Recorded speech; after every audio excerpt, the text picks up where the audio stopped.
Alright, so probably due to panic or, yeah, due to panic of people regarding the virus, and most harm is always caused by the human reaction to any event. When there's a fire in a theater and someone says fire, people run for the exit, they trample each other, they squish people, then they get outside and they loot and beat people up and hit them with pipes and chairs and those white signs that fold that have the orange stripes on them. Yeah, people are savages.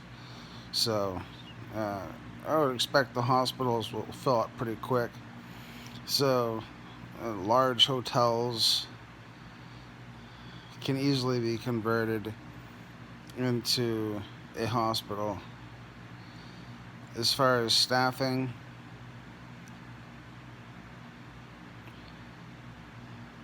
extra medical personnel, nuns and priests can and have in throughout history served that role when needed, when they've had no other choice. My point is bumps, bruises, concussions, stuff like that. Uh, they don't do anything for it anyway. Stitches is one thing. Trauma surgeons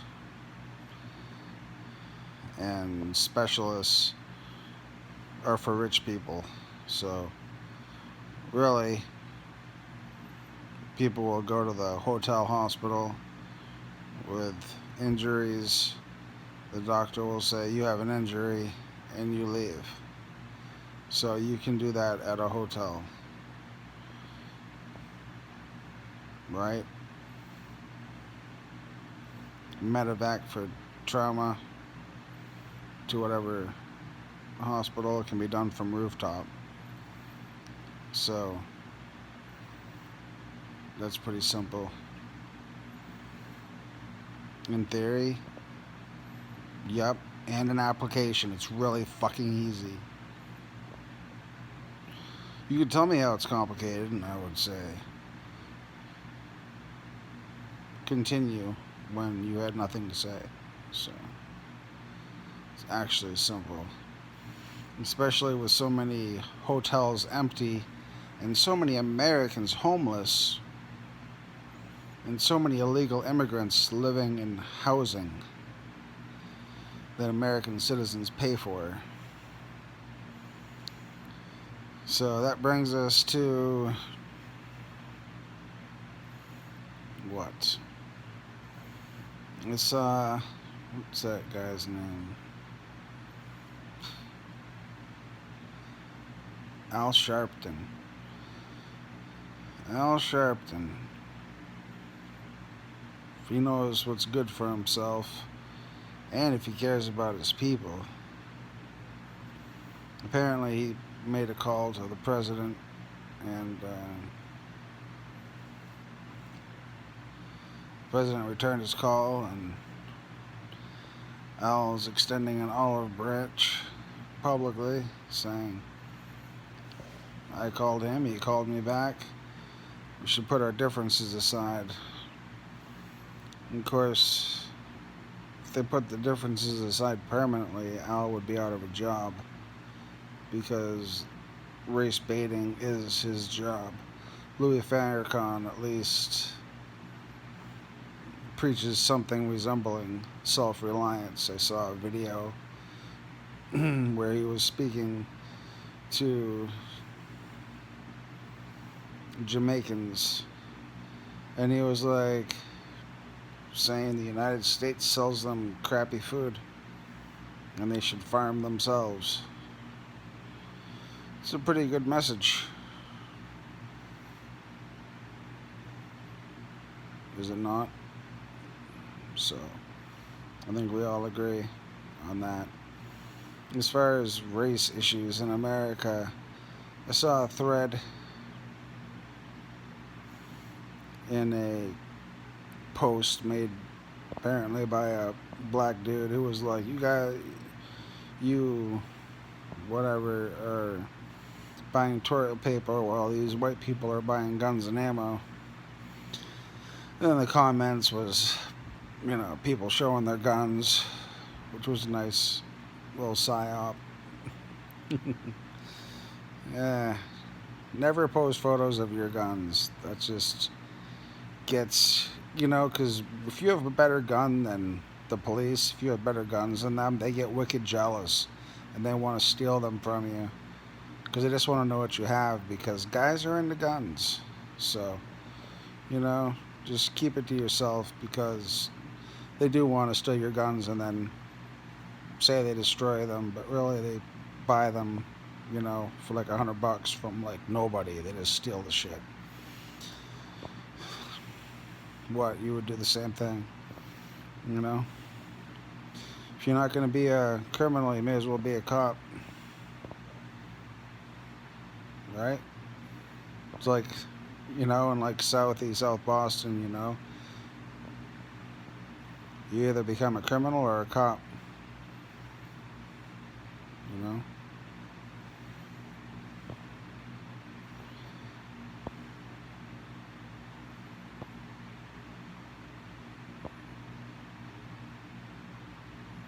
What can you say? Say it's not true? Whatever. Fucking liar.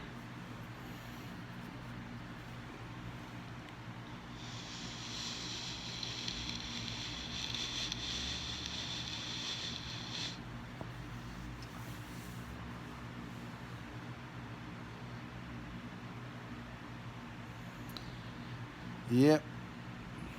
So, race. No white man is more interested in the well-being of his people along the race line than I am, because no white man is as well educated on the topic as I am. And I grew up in a liberal household with one book on top of the bookshelf called Race Matters. A black dude with a fro from the 70s wrote the book. I guess my first introduction to race, really, as far as our culture in America, when I said I wanted to write songs, my dad said, "You're white, what are you going to write about?"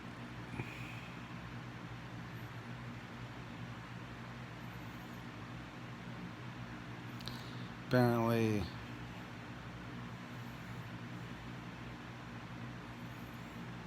some white people have no soul.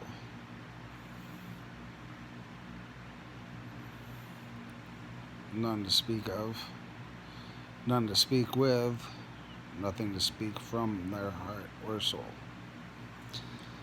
That being said, the drug epidemic that destroyed various cities through various means, you can blame the whatever agency, but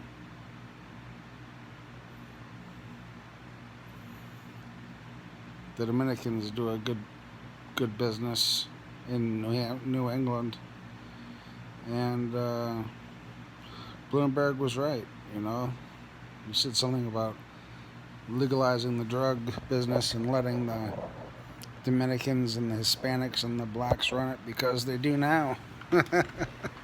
That's like the way the culture is. I like that guy because he's got some honesty on him, and actually, I don't like him very much, but I like when people say things that are true, because it's rare, especially on controversial topics that will get agencies to crawl in your nose and out your other nostril, because they're fucking losers. They wish they had the balls to say what you say. They wish they knew what you knew. And they really want to know how you know more than them. But it's like being a school teacher. Like, that much. And that's your fucking job, You don't get, intelligence briefings, you're basically dumb as a fucking rock. You know, you have a function.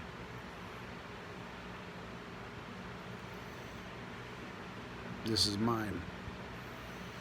So, an olive branch. You know, I extended an olive branch to Louis Farrakhan.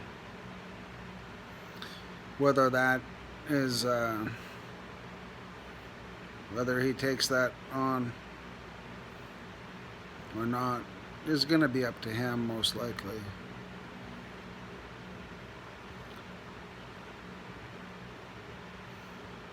Sharpton has a bigger audience, but at least in America, but Louis Farrakhan actually does care to an extent, much larger extent, about the people. He's at least telling them what's happening, you know. When he was talking to those Jamaicans, they looked like they knew things were not going good.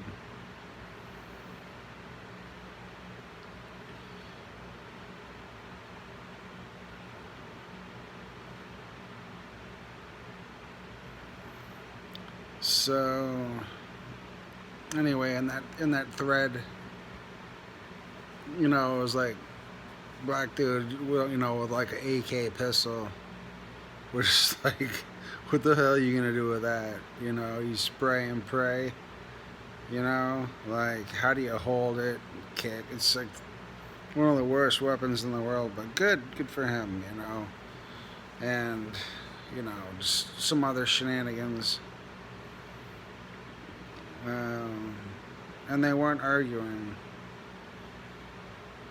you know, but it was just clear that they were both preparing, and the undertone of the post was race, and it wasn't censored, so obviously it was government or quantum intelligence.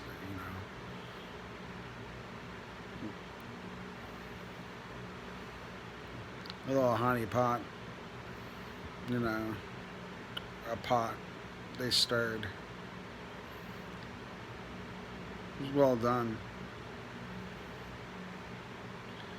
So, my feeling is this: there's grievances as far as the merit of the grievances, as far as race. No black person in their right mind would want to debate me on that.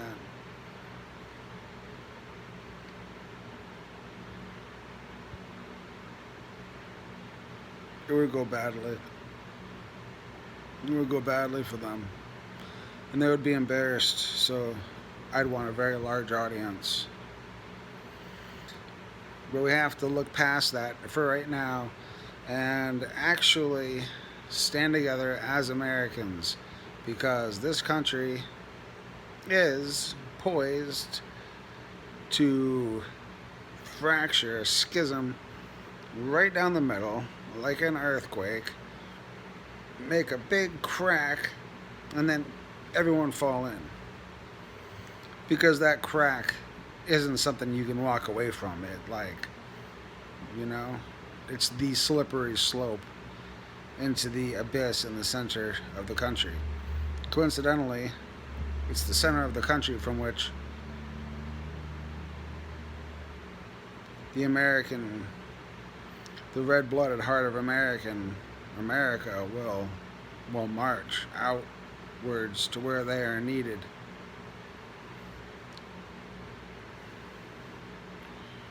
Northern California will march east. This is assured. There's so many underground tunnels, and I know that our military has done a fantastic job in the last 2 years, literally saved America from obliteration. Operation Jade Helm. I saw a great video about it about that operation, Eagle Pass, Florida, California, Trident approach. Eagle Pass, that corridor to the state, 2 states up, 3 states up from Eagle Pass. I'm sure more than a roadmap was made to prepare for that. So there's your Mexican invasion. Did I mention the 40 million illegal immigrants? So that's going to become an issue, really, the illegal immigrants, in August and through the fall, because the real ID is going to be required to get assistance and food drops and stuff like that. So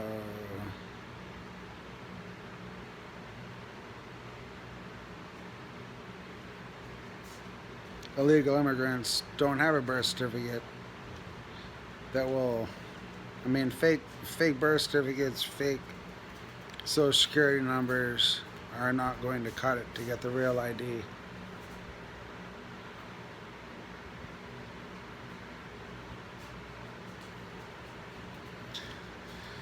So that's when some people think, for reasons, that it'll get better in the summer because the heat will burn off the virus, even though heat is like what viruses thrive on. It's the cold that kills viruses, and heat, that's why they thrive inside your body where it's 98 degrees. They don't die because they're like, oh, it's too hot.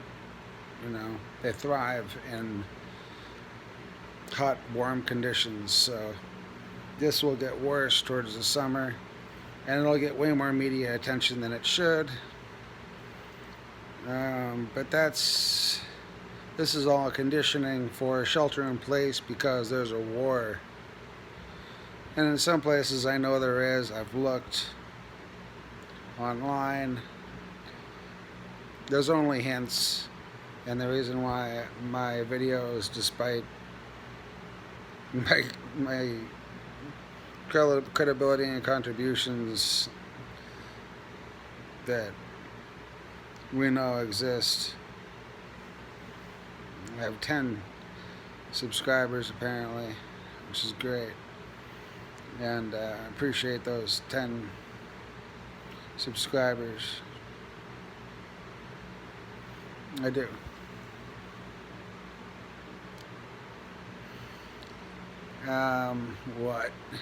What else? Yeah, so if you live in some place where it's already an active war zone, this isn't going to help you. But if you live near these areas, this will help you. New York, the 5 boroughs, coronavirus. Houston, Texas, coronavirus. Chicago, serious coronavirus starting over there.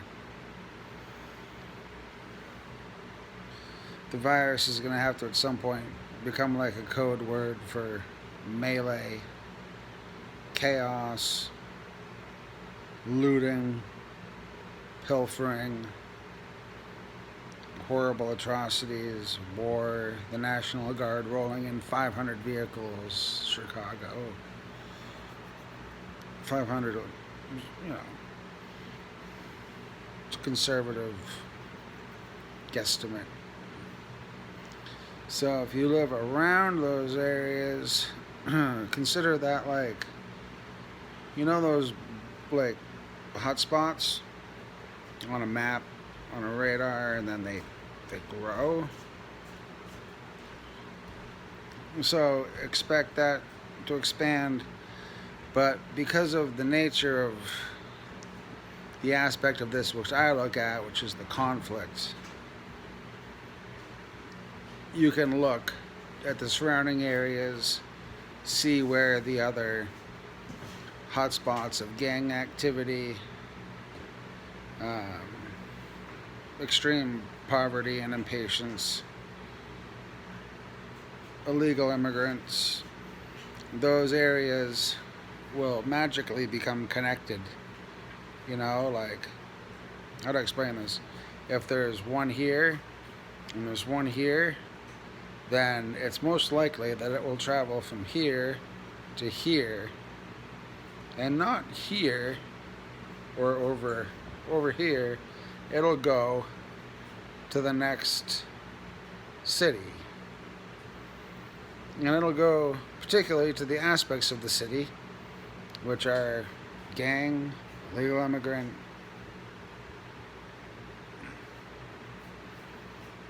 extreme poverty, stupidity, ignorance. Wherever there's rioting and looting in the last 5 years, St. Louis, those places are going to have serious problems with the virus.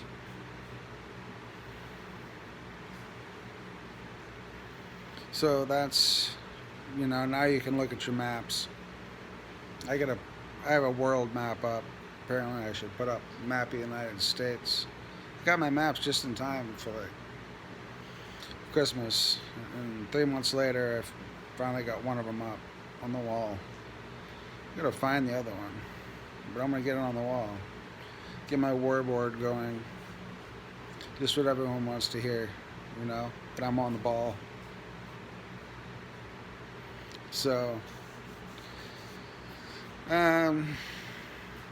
the further you are away from those spots and California, the whole place, no offense to my dear friends in Los Angeles, of course. Or maybe they're just Los Angeles, I don't know. What do I know?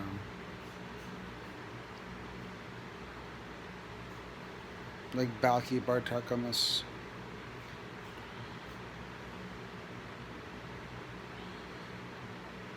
What was that show? Mork and Mindy. And they said that the guy was from somewhere, but he was an alien. Off topic a little bit. It's on topic for me, but not for you. So, you got a few months. It's going to be a hot summer. The summer's always worse anyway. Tempers get higher. As far as the toilet paper, if you run low on toilet paper, you run out of toilet paper, yeah, you can use newspaper and stuff. I'm not going to say use your hands, but I'm going to say you can wash your hands, and bleach. You can use bleach if the shit hits the fan, you might get shit on your hands. I don't know. This is something I read recently about the washing the hands and using bleach, so I'm sharing it with you. As always, buy guns and ammo and rice and beans and do it sooner than later, because they are going to crack down on buying more than one of something. They're calling it hoarding now. Did you know that? Like if you have a garage full of toilet paper, you're a hoarder. They used to call it prepping. Remember that extreme couponing? Woman had so many coupons, she'd go to the store and come out with like 80 rolls, piles, carts full of toilet paper and toothpaste and shampoo and all that for free. And they would give her money. That's how good she was with the coupons. It was insane. But she's prepared and we're not, so who's smart? Not us. We're fucking stupid. So, don't be like us. Don't be like her either. I don't know if that would be a lot of work. You look into it. Extreme couponing. Have fun with that. I'm gonna make a video soon about guns and firearms and ammo. Because I've been watching a lot of YouTube videos for the last years and reading for years, and you're just, you know, picking up patterns and the way information is presented, which shows its importance. So I'm going to give you the important information for free because I'm an idiot. It's not because I care about you. I'm just stupid. Alright. Have a good night.